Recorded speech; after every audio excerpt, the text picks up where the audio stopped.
Good morning, everyone, and welcome to this webinar on getting back on track and supporting staff with their well-being. My name is Shabana. I'm the Programme Manager at GetSet UK. GetSet UK was established in 2009, and we provide a variety of community-related services and supporting them with their well-being, employability, and training. The Working Well service is one of these services, which tackles mental health well-being in the workplace, which this webinar is an introduction to. I'll be talking more on the service later on in the session. So quickly, I'm just going to go over this for 1 hour. 45 minutes of it will be allocated to our speaker, Kevin. You can see on the screen right now. 15 minutes of that will be allocated for comments and questions at the end in regards to this session. What I want you to do is use the chat facility, which is part of Zoom. I will be manning that throughout this session. I want you to think about the challenges that you possibly can come across or are coming across in regards to staff well-being, and we can discuss those as part of the question and comments segment of this session. The slides for the session are available. If there's anything that you want from the session, from the slides, I'm happy to email those out to you after. And finally, I would like to ask you to turn off your mics and camera.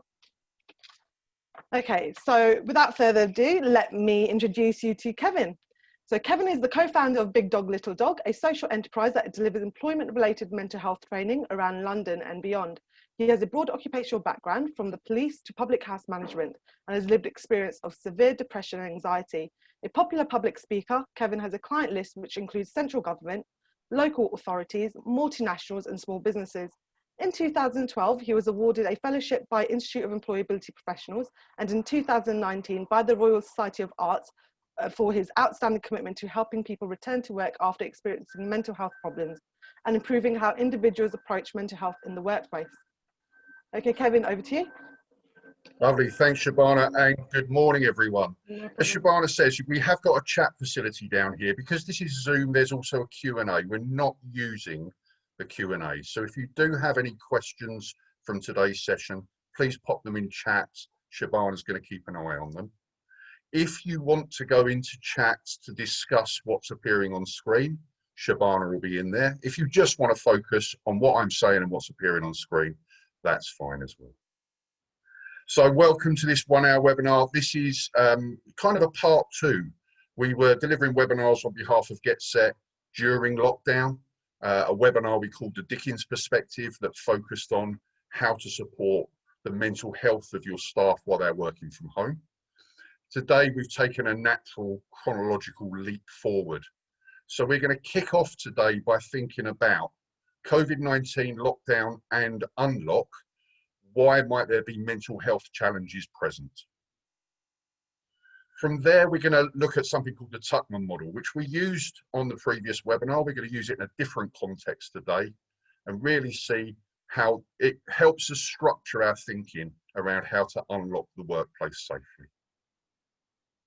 Part of that Tuckman model, one of the stages is known as norming, and that is going to be the key focus for today. Thinking about how we can make the most of the norming phase that we're going to hit and how we might be able to speed our way through to ultimately get to the final performance. We will touch on the mourning phase of the Tuckman model, where people are returning to the workplace having been at home for some months and thinking about the aspects of that they're going to miss and what you might be able to do about it. And finally, I'll hand back to Shabana to give an overview of the Working Well service and how this fully funded service might be helpful to you guys in the days, weeks and months ahead. So, first of all, the mental health consequences of COVID, of lockdown, of unlock. Now, there are over 200 different mental health disorders. If we were to look at the main families of disorders, I'm sure they're categories that you've heard of before.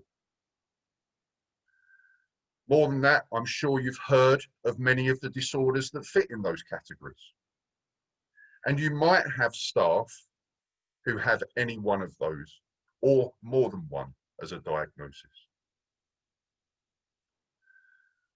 What mental health consequences might lockdown introduce? Well, that's predominantly around these two families. the low mood that lockdown might have brought, the anxieties that unlocking might bring. So they're our key focus for today. They're known as the common mental health disorders. And just to give some kind of perspective, of all the people in this country with a diagnosis, about 90% have a diagnosis of a common mental health disorder, as opposed to a severe and enduring disorder. When we delivered the Dickens Perspective webinar, we called it that because of A Christmas Carol and the ghosts of Christmas past, present and future. And this is still very relevant for today's session. The depressive effects of lockdown, where might they have come from? Well, first of all, some people already had mental health challenges before lockdown began. Being away from workplace resources and the ability to do the job as we're used to has an effect on our mood. And also a major part of the first webinar was to introduce these 5 latent mental health benefits of being at work. And we argued that actually those 5 mental health benefits are of the workplace, not just of work. And I'll show you them again shortly later. Right now, people in lockdown might be having their mental health affected through a personal interaction with COVID. They might have had it. They might have lost a loved one through it. They might be furloughed because of it. Obviously, the absence of social contact is not good for our mental health. And for some people, working from home or being furloughed happens in a far from ideal environment, where there might be multiple people there, multiple distractions. Home might even be a dangerous place to be, thinking of things like domestic violence and addiction. So there's a range of factors that have been going on that could have a negative impact on our mental health. And as we unlock, the main thing is around fear and anxiety. People are getting worried about, once I do have to return to work, might I catch the virus? They might be anxious about just coming back to work. There may be features of the workplace they were glad to escape. And then there may be anxieties around getting my life back to being workplace friendly. Will my childcare provider still have spaces, for instance? So we've got a range of different directions that these mental health challenges might be coming from for our staff. Then just thinking briefly about where we are right now in the timeline. First of all, I think of this as a bit of a seesaw we're on at the moment. And on one side of the seesaw, we say we need to stay alive, we need to beat this virus. But on the other side of the seesaw, we need the economy, we need businesses to stay intact. So we're unlocking despite the fact that no one's sure that it's the right thing to do. General public are worried. We're in unprecedented times. We could have conversations about how the government are doing, but any government that was in power right now would be making decisions that there is no previous history to base on. We're seeing these second waves happening at very local and large scale levels. So people are getting anxious that lockdown might happen again. And I don't know about you, but I'm finding when I do go out and I go to shops now, people don't seem to be social distancing so much anymore. Far more people not wearing masks in shops. Have people entered this flippancy mode? And it may be coincidence that that seems to have happened since the whole Dominic Cummings episode. So we're in uncertain times, and uncertainty breeds anxiety. We are going to focus on the Tuckman model and how it's of use now. And here is that Tuckman model, which you've probably heard of. Most people refer to it as forming, storming, norming, performing. And the Tuckman model was really created to think about the stages that a team goes through when you bring them together to complete a task. But what we're going to look at now is how this is just as applicable to unlocking the workplace from a staff perspective. And we're going to particularly focus on the norming phase. So first of all, that forming phase. What do we mean by that? This is that honeymoon period we're likely to be in, where people are excited about coming back to work. People are finally going to get out of the house, get back to see the people that they work with, having a life outside of the 4 walls. And I mentioned those 5 latent mental health benefits of work.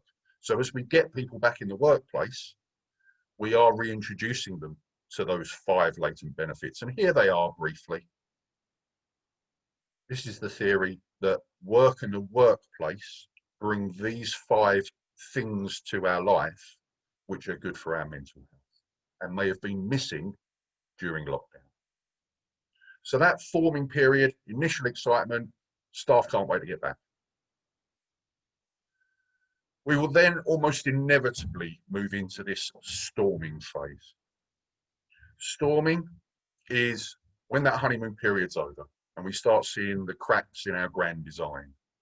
People are getting worried and realizing that there might be some risks to their safety going on. They've got to get a childcare provision sorted out, a carer in for any adult caring responsibilities, a dog walker. This is a huge one that we're going to see. People returning to commuting, where they might have had 6 months of none of it and they've realised how much they dislike it. Plus, of course, the COVID risks that commuting bring with it.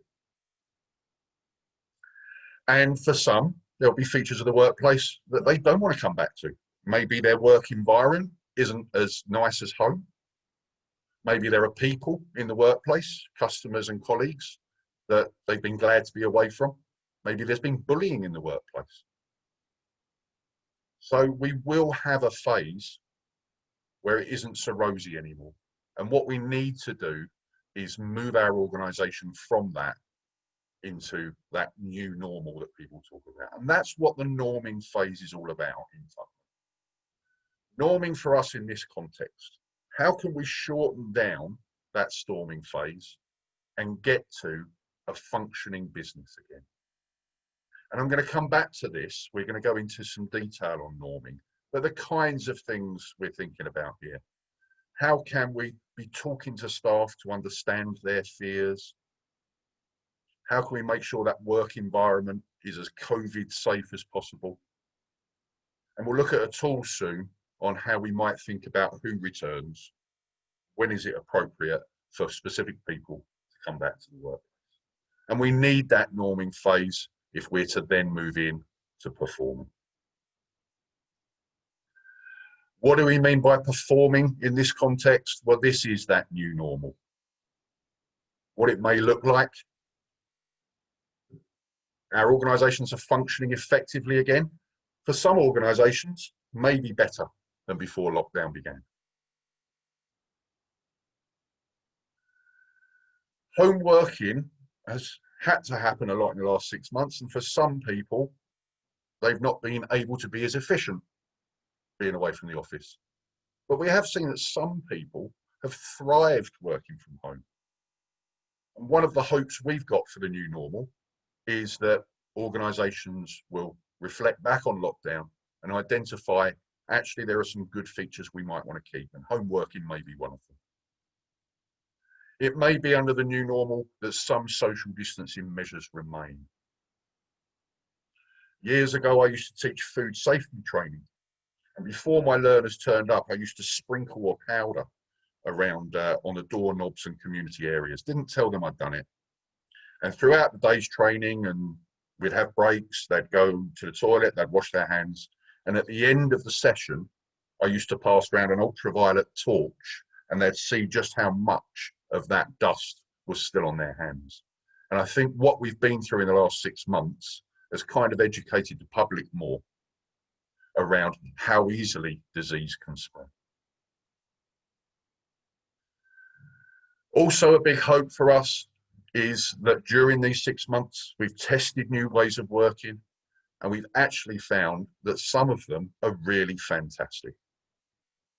Video conferencing, webinars, video training are prime examples of things that many of us didn't do and maybe didn't trust before lockdown, but now might become an absolute part of normal working day life. One London borough that we work with has reported a significant number of commercial landlords really struggling now because so many local businesses are terminating their leases. They've actually looked at lockdown and said, maybe I don't need as much space as I've used to date. Maybe if I can use some home working within some roles. So this is a unique, once in a lifetime opportunity for us to learn from lockdown and critically ask ourselves, is there a better way of doing this?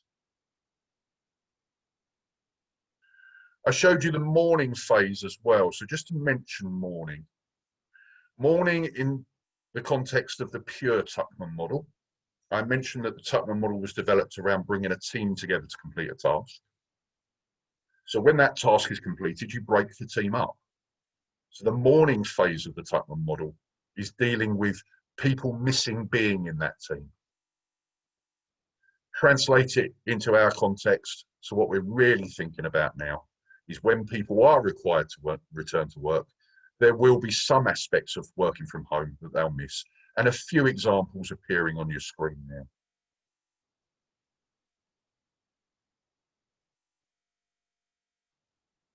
So we do want to give some thought to what can we do to minimize that morning. A couple of examples there. So you might think about phased returns where someone might carry on working from home 4 days a week and come in 1 day and slowly shift that balance to wherever optimum is.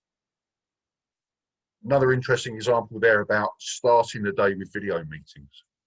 If people travel outside of rush hour, they're still commuting, but maybe some of their dislike of commuting and some of the COVID risk might be lower with less people on the train.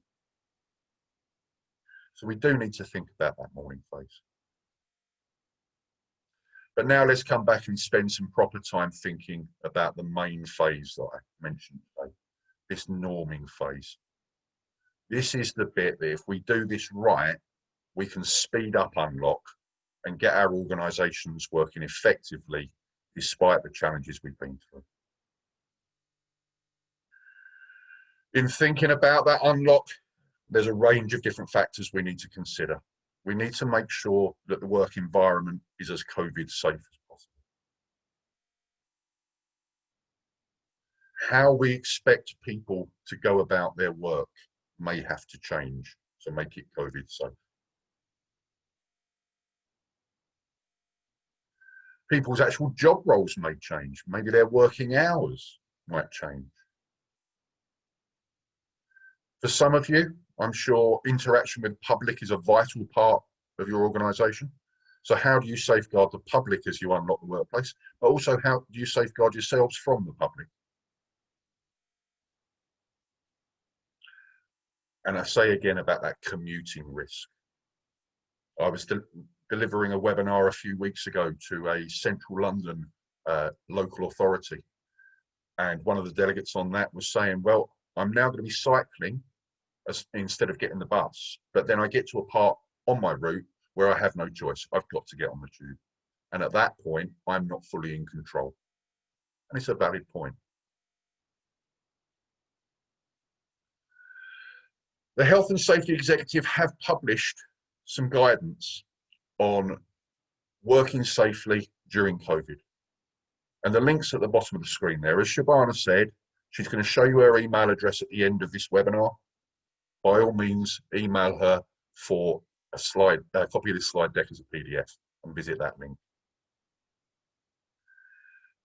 The government have set these 6 pillars, these 6 aspects for you to consider to make your workplace COVID secure. First of all, and we'll come on to this next, COVID specific risk assessment. Secondly, looking at that workplace, this isn't just about putting some tape on the floor to ensure 2 meters, putting up screens. This might be changing many different aspects of your workplace, not just physically, but in terms of those processes and work procedures I mentioned. There needs to be a focus on, ultimately, how do we ensure that nobody walks into the building with COVID and that nobody leaves the building having come in clean, but leaves the building with the virus. This is a huge piece for me, the whole consultative piece. How are we talking with our employees to hear their anxieties, to hear their ideas, to bounce our ideas off of them, tell them where our thinking's at. The government message is still, you must not mandate someone to return to work. So working from home is still an option for staff. And although shielding has lessened now, that doesn't mean that those people who are in the shielding category no longer have those health concerns. So we still do need to keep those people in mind as we're doing our risk assessment. Now, apologies if I teach you how to suck eggs for a minute now, but I just want to spell out the 3 elements of good risk assessment. And this doesn't matter whether it's a health and safety risk assessment, a fire safety risk assessment, a suicide risk assessment, or indeed a COVID risk assessment. 3 factors we need to consider: hazard, impact, and risk. And just to be clear on what we mean by those 3 things.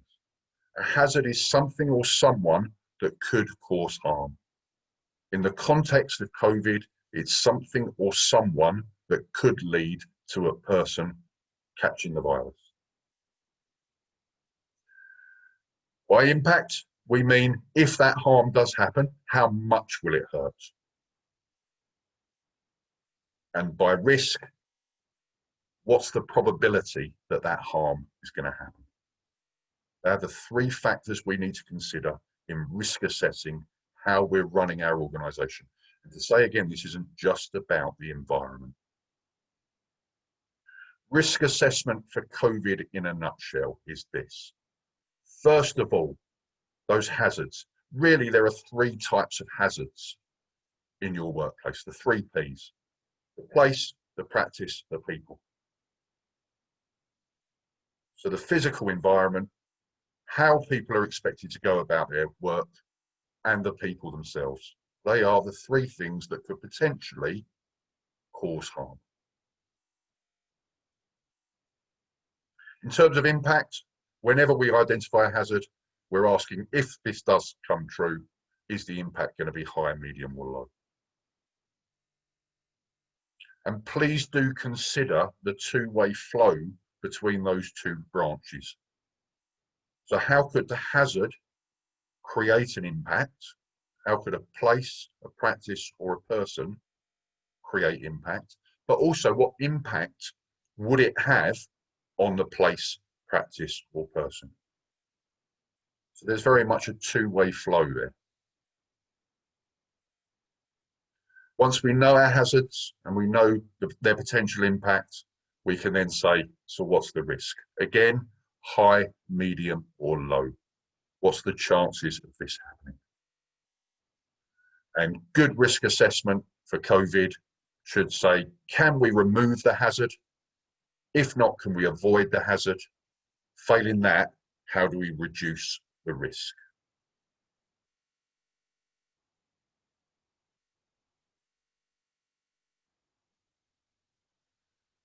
Key bits about the place, risk assessing the workplace. I've already mentioned it a couple of times, but please do consider each member of staff, what are their travel options? What hazards might they face from the moment they open their front door to the moment they walk into the workplace? If you've got members of staff who work in different locations on different days, you should be risk assessing each of those routes with the member of staff to identify the hazard, the impact, the risk. Within your workplace, I've used this flash phrase, tactile contact contagion. In other words, what could people touch and get the virus from? Social contact contagion, where in the workplace is there a high chance that someone could catch the virus from another person? Please do consider airborne hazards. We still don't know this virus well enough to know it inside out. But things like air conditioning, anything that recirculates the air, anything that causes the air to move, if someone who is infected coughs or sneezes, where's that going to go? So we do need to consider that. Then we've got, can we remove, can we avoid, or at worst, how can we minimize the risk? Critical question. Is that risk then low enough? And if it's not, we shouldn't be opening the workplace.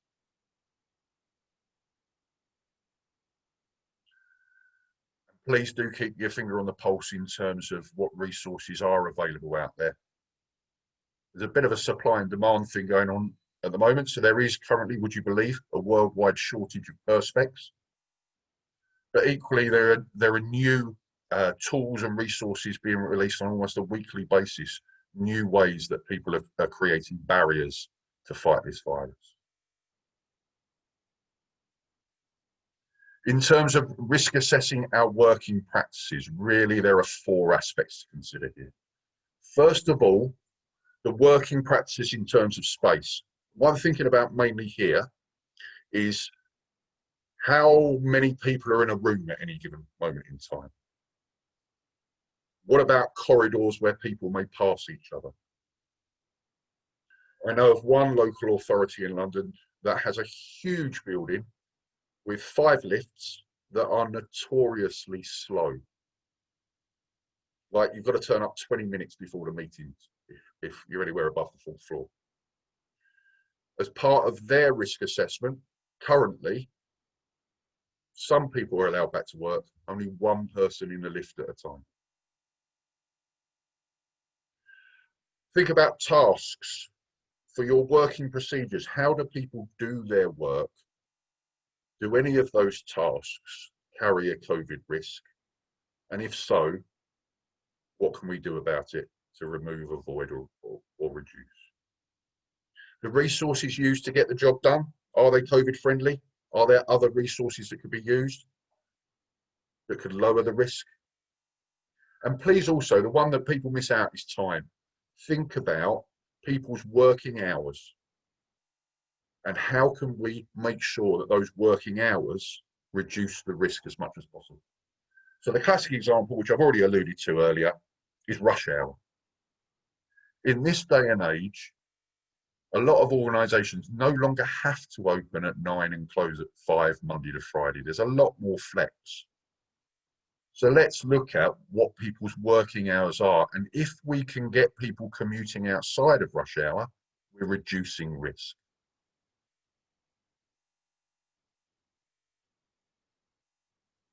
Then we get on to risk assessing people. A little quote for you there. We're all in the same storm, but we're not all in the same boat. I'd like to take credit for that, but I found it on the internet. What a great phrase to sum up where we are at the moment with COVID and lockdown. We're all in the same situation, but we've all got different journeys back to whatever normal looks like. And that's a key point when it comes to risk assessing people. Every single one of us has our own way of looking at the world, our own sense of normal. So when you encounter anxieties in staff, they may not be anxieties for you. What's really important to bear in mind is that's their truth. And we need to see things from their angle and support them if there are some false anxieties going on or some over anxieties. We need to be able to support people to look at it from a different perspective. Here's the key model I'd suggest you use in thinking about who comes back to work. This is a biaxial quadrant system. So I'll talk you through the 2 axes and then the 4 quadrants. So this vertical axis, what I'd encourage you to do is think of every job role in your organisation. Forget who does that job for a moment, just the job role, and ask yourself where they sit on this scale. Where at one extreme, this job can only be done in the workplace. Typically, there are only 2 types of job roles that sit there. Either key worker roles that have been working throughout lockdown, or people whose roles have been furloughed. By definition, they couldn't do their job, therefore they got furloughed. So at that extreme, the role has to be done in the workplace. At the other extreme, we might find that the role has worked better working from home. My daughter is an insurance broker, and she's been working from home for the last 6 months and is turning in the best performance she ever has. She's no longer got colleagues walking up to her, interrupting her, those pesky customers walking in the door. She is performing better than she ever did when she was in the office. And we can plot every job role in our organisation somewhere on that line. The horizontal axis isn't about job role. This is about the human beings. So thinking about the people in your organisation, forgetting what job they do, where do they sit on the horizontal axis? Where at one end, we've got a person who is gagging to come back to work and there's no reason why they can't. At the other extreme, you've got someone who can't return to work. Maybe they've got a health issue preventing them. Maybe there are practical reasons in their life that need to be overcome. Or they won't return, they don't want to come back. And that is largely around anxieties about coming back. And you could plot every member of your staff somewhere on that horizontal line. Once you finish doing that, obviously every member of staff has a job role. If you take your two plots together for each person, they end up in one of the 4 quadrants of this model. And that top right quadrant is the no-brainer. If the member of staff wants to return, there's no reason why they can't, and the role is needed to be done in the workplace. If government allow, bring that person back. Bottom right quadrant, we've got someone keen and able to return, but the job was working better remotely.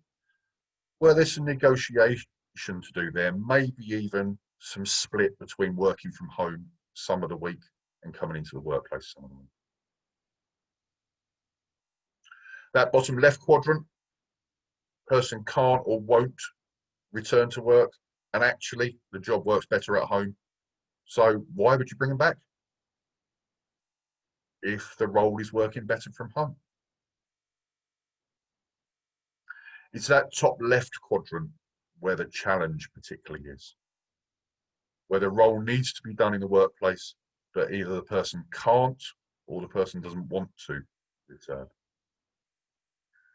And that's where we need to look at either the practical support we can offer to turn can't into can, or the emotional support we can offer to turn won't into will.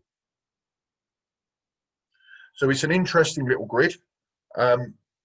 We have developed this also, so if you do want to formally use this in your organisation and involve the staff in doing it, we've created the tables that you can put the data in and some simple instructions. So if this is a model that you think this would be of use to us, drop Shabana a line with the email at the end, and we'll make sure you get a copy of that.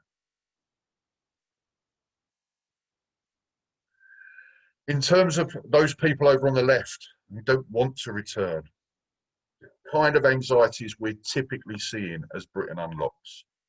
People are getting anxious about going outside again. If I go outside again, I might get the virus. If I get the virus, I might die.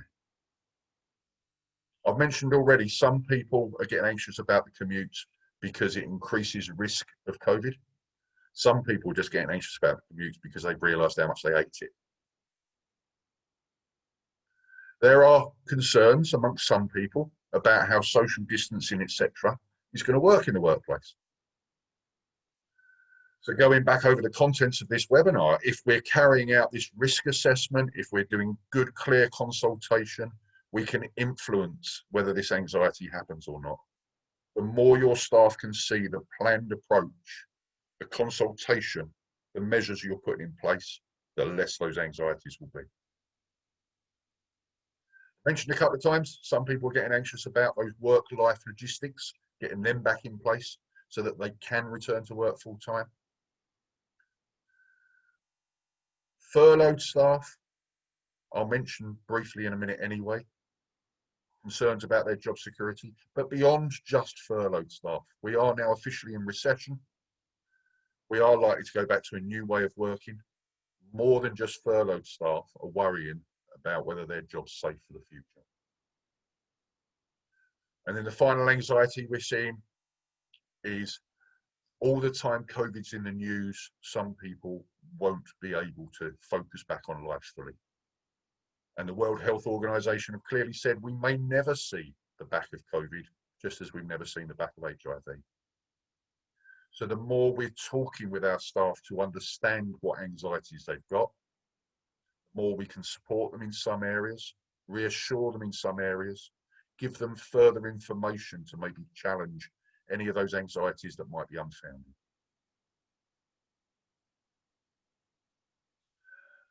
When we delivered the Dickens Perspective webinar, we showed those 5 latent benefits of work and broke them into 2 categories, routine and social integration.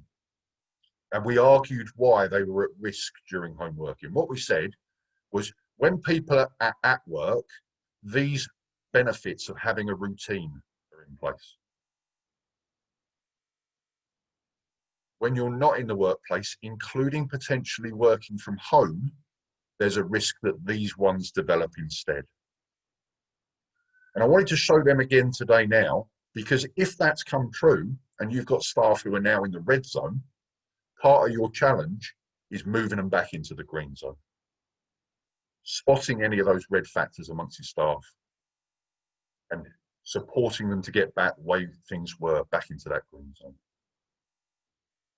The other half of the 5 latent benefits was social integration. So the same again, pre-lockdown, we had these kind of benefits of the workplace going on in terms of meeting our social needs. Being out of the workplace, including working from home, created the risk of these ones developing instead. And again, I'll show you those in part 2 webinar to make you aware that you may encounter some of these deficits going on as staff return to work. And a key challenge for you is how do you move red into green?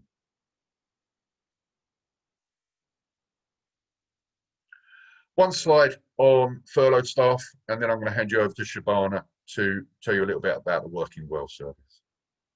We all know what we mean by furloughed staff. I'm not sure it's a word we particularly knew before lockdown, but everyone knows it now. Why do they get their own slide on this session? We made the point in the first webinar. Here we've got people who for an amount of time have lost a chunk of their reason for being. In a similar way that empty nest syndrome does that for a parent when the final child leaves home, we have people who have been furloughed who had a hole in their life where their job used to be. So you may find furloughed staff's mental health has suffered as a result of that. And as I mentioned in the previous slide, these are the people likely to be the most anxious about the future of their job. So please, key with furloughed staff, be honest with them. Support them to come back into the workplace. They might need to come back into the workplace a little gradually. To go from 0 miles per hour to 60 is quite a challenge. And if you're not returning to the workplace, if you are going to be making them redundant, I would encourage you to be having that conversation as early as possible to give sufficient time for that person to connect with appropriate support to ensure some job continuity. That's me done. I'm going to hand over to Shabana to tell us a bit about Working Well before we deal with any questions and chat. Shabana, over to you. Hi everyone, back again. As Kevin just mentioned and what I mentioned in the introduction, this webinar is an introduction to our Working Well service, which we are delivering in Barnet at the moment. The Working Well service essentially is a job retention and wellbeing service aimed at Barnet-based businesses. It's fully funded through the Barnet Council Public Health. It is a pilot service, so there's limited time to deliver it and there's limited spaces as well. And again, it's exclusive to Barnet organisations. The service provides like a cost-free toolkit, which has a bunch of resources, tools, and guidance and tailored guidance in managing staff wellbeing in the workplace, and that includes mental health. As part of the service, you also get a business support manager, who is myself. I help you to identify areas of improvement within the workplace. That could mean, and then helping to amend them as well using that same toolkit. So the areas that we look into are recruitment processes, staff and management competencies, legal compliances, and procedures and policies. The toolkit does contain templates of policies and procedures, so you don't think you have to spend time typing it up and things like that. It's just implementing those, and I can guide you through that process. The other element of the service is the progression coach. The progression coach provides holistic guidance and counselling service to your employees. So she helps to identify areas of support in their quality of life, personal well-being, as well as working environment, and giving support in these areas. The aim of the service is essentially to give organisations the knowledge and tools to deal with mental well-being in the workplace and create a more healthy, open and inclusive working environment for all employees. The service was designed so that by implementing the recommendations that I make, you'll be able to try and gain accreditation and recognition for the changes that you've made. So some of this accreditation includes Mayor of London Healthy Workplace Award, becoming member of Mindful Employer Charter, as well as Disability Confidence Accreditation. So you do get something else out of it for your business and recognition for the efforts that you put in. These tools, these recommendations are actually really simple. Once I discuss them with you, you'll realize that.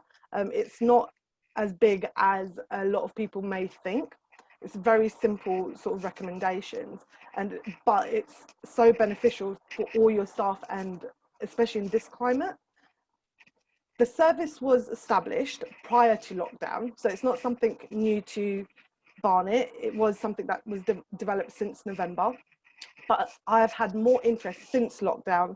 And I think this is because talking to SMEs since the lockdown, there's a greater realization of supporting mental well-being along with physical well-being. As a society, we are coming to a realization health is made up of both the physical and mental well-being. You're not healthy if both are not managed simultaneously. To support this, I'm happy to provide you with a complimentary employee well-being questionnaire to help you establish staff well-being needs in the workplace, and the progression coach can help identify and support those who are struggling with their mental health using this tool. So, you know, so this is my details. Please take down my details and get in contact with me. I will contact a lot of you after this session. Some of you I already have booked in for next week to talk about the Working Well service, as well as this webinar. I would love some feedback on this webinar, whether you join Working Well service or not. Again, I want to remind you, it's fully funded, so it's no cost to you. You get a whole bunch of resources and tools, just as you will be with this webinar as well. All the attendees who are not booked, as I said, I will contact you and see if I can book you in for next week or the week after. Please take down my details.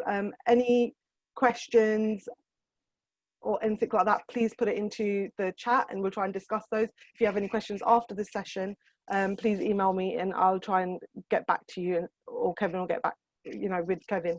I'll answer those questions. Okay, Kevin, back to you. Thanks, Shabana. No problem. So yeah, just to mention again, that Working Well service, it's an innovative pilot. Public Health are funding it. This is all about how can GetSet support you and your workplace. How can your workplace be more mental health friendly?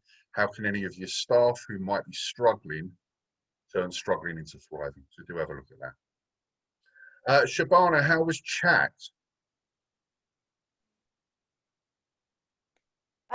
Bit quiet.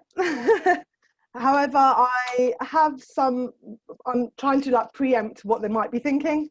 So one of the questions I'll put to you is, how would you go about monitoring staff well-being? Ask them. This is the massive one that we always see. There are so many tools out there that are developed by academics to supposedly measure stuff, and some of them are really effective, but there is no better way of gauging staff well-being than asking. Exactly. And the questionnaire that I'm providing will help you do that and start that conversation. And it can be used from management all the way down to lower levels staffing as well. And a really nice thing with the borough you're in is Yeah. it's quite a well-connected borough. So where public health funding gets set for this, there are also a wealth of connections into things like the Talking Therapies service. There's a wonderful one-stop shop up in Hendon of health services that Shabana and the progression coach are connected with. So there's a real pan-borough approach to this, where these guys can be a one-stop gateway to enable your staff to access applicable support. Yeah, adding to that, this service does provide you with a directory. So you have myself and the progression coach who will introduce you to local services, but we do provide you with a electronic directory of all these places. So you can signpost your staff, and you always have that tool in your workplace that even your staff can have access to and self-refer should they want to. Yeah. Another question I have for you, how often do you have to monitor your staff well-being? I think that's an incredibly open and dynamic question in the times we're in. Yeah. So, before we'd ever heard of COVID, I think that question asked, it depended on the job role and the state of the business, the stability of the business, and what was going on in people's life. Now, I would say almost you can't ask often enough. Going back to, you know, the challenges we are facing now, post lockdown, how would businesses who are, you know, putting redundancies forward or going through redundancies, how would they support their staff? Because I'm sure a lot of them may not, you know, don't want to get rid of the staff, but have no choice to. Yeah, I think there's a key point to acknowledge here, that a lot of the funders have spent a lot of the last 6 months realigning what they're going to spend their money on. And I'll use the National Lottery as a great example. Back in April, May, Big Lottery said, for at least the next 6 months, the only thing we're going to fund is a COVID response service. So if you want money, if it's not to do with responding to COVID, don't bother coming to us. So there's a key message there about staying aware of what new services are being funded. And I think that's another nice use for GetSet, that they've got their finger on the pulse and can be making local businesses aware as new schemes come out. We've got a question in chat as well about, are there guidelines for social groups run by volunteers for the over 70s? Now, Age Concern often do some good groups in this area, but I do think if you want to take that one away, Shabana, and speak with public health, knowing the commissioner of this service, if there is such a thing within the borough, she'll know all about it. Yeah, and there's a lot of new schemes that Barnet Public Health have come up with during this period because of all the challenges that everyone is facing, the community in Barnet is facing. And luckily, because I have direct line with them, I get that information. I can get that information to you quite quickly as well. And I will be, you know, anyone that's part of the service, I will be updating you with all the new service as we go along and as developments happen. The good thing about this service is that it's adaptable to, you know, the challenges that we face in COVID-19. Whether we go through another spike and we go through another lockdown, we can continue delivering this service, and elements of the service, we've adapted it as it goes along. And the good thing about working with a pilot program is your information that you give to me, whether you like things or you don't like things, informs this program. So if there's anything that you don't like, even about today's webinar, that you would have wanted more information on, you know, feel free to drop me a line. I'm happy to discuss that with you and see how that informs future work that we do. Going back to you, Kevin, this is something that's your area of expertise. What training is available for staff and management in regards to well-being, mental health well-being? So it won't be surprised for me to say that mental health is a hot topic. Everyone knows that, but it's never been more so. The traditional program that a lot of organisations use is called Mental Health First Aid. That's in 26 countries around the world, available from a half day to a 1 day to a 2 day program. And if you haven't got mental health first aiders in your organization, I thoroughly recommend it. The full 2-dayer, think of it as the mental health equivalent of physical first aid. You get trained how to spot someone in crisis, what to do in the moment, how to open the gateway to professional services. So well worth it. But we've also agreed, have we not, Shabana, that we can do some short, sharp mental health awareness training for businesses that sign up for this service as well. Yes, that is complimentary as part of this Working Well service. So you can have general mental health awareness training, which Kevin delivers as part of this service. Absolutely. And then going forward, if you do identify staff members who you want to become leaders within your organisation in regards to staff well-being, there's further training that Big Dog Little Dog that Kevin's the director of, that can help with that. Yeah, most definitely. We've got another question here. Do Barnet Public Health have anyone who can attend a small business and carry out the risk assessment instead of the onus being on the staff to carry it out themselves? The short answer to that would be no.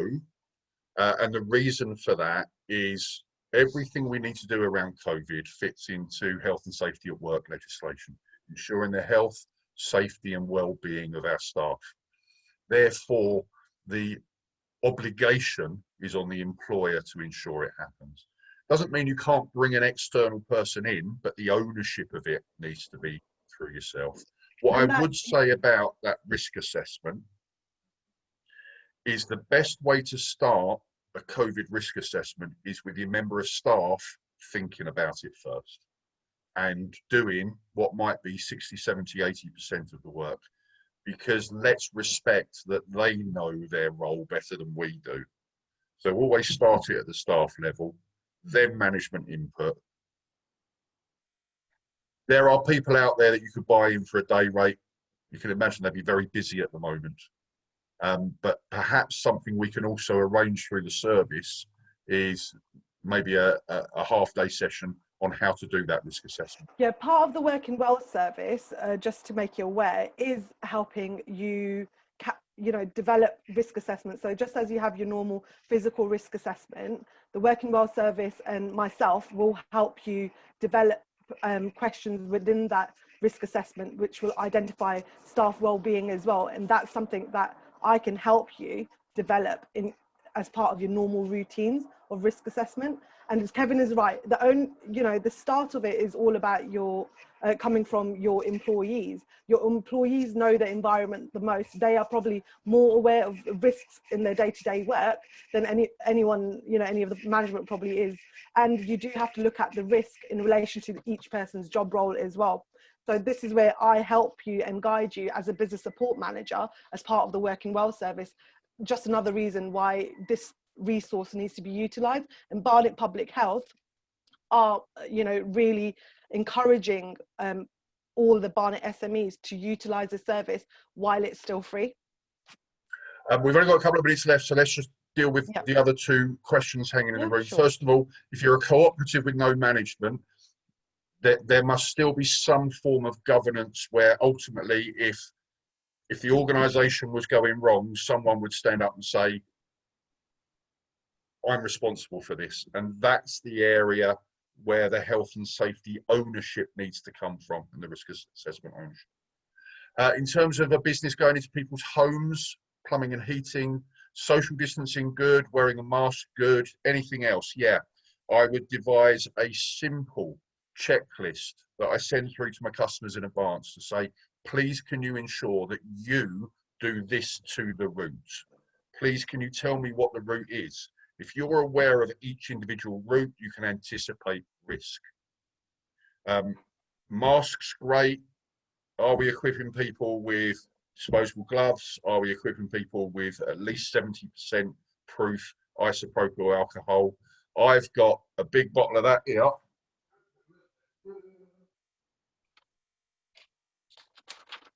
How's that? 99.9% alcohol. We just have those bottles of atomizer bottles.